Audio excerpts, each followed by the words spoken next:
السلام عليكم ورحمة الله وبركاته يا شباب. أنا أمجد سامي حمود علي عامر.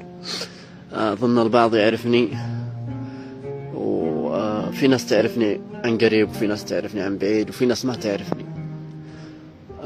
أنا والله ما تمنيت إني توصل حالتي إلى هذا الحال، بس قدر الله وما شاء فعل.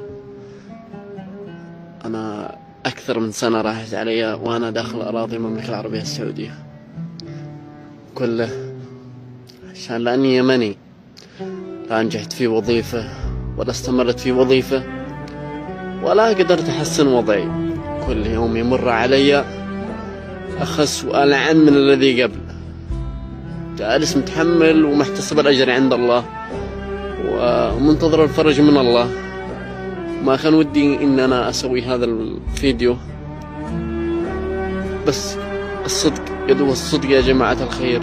والله إن قدوة الصدق إني وصلت للمرحلة لولا خوفي من الله كان وديت نفسي في داهية، كان موت نفسي. أنا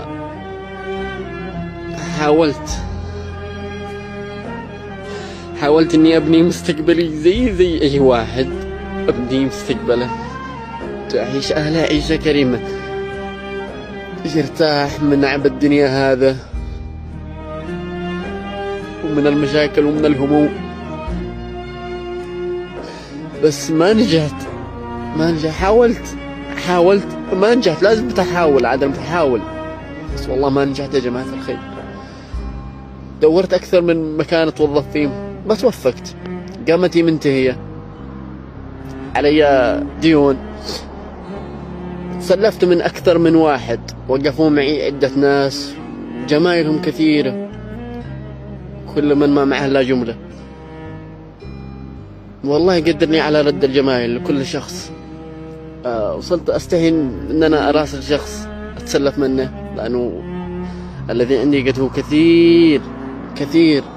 أنا لو أجلس أشتغل سنين كلها ما أقدر أسدد هذا كله.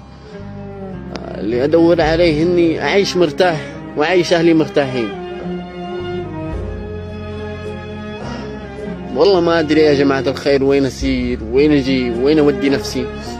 رفضت إني أتواصل مع أشخاص أقول لهم بأجي عندكم أسكن. لا، كلنا في غربة، كل واحد عنده أهل، كل واحد عنده هموم، كل واحد عنده مستقبل، كل واحد عنده كرامة. لا تثقل على شخص، ولا حبيت إني أكون ثقل على شخص، ورفضت إني أتواصل مع أي واحد. أقول له أنا في الشارع، أنا في الشارع. والله ما أنا داري وين أودي نفسي.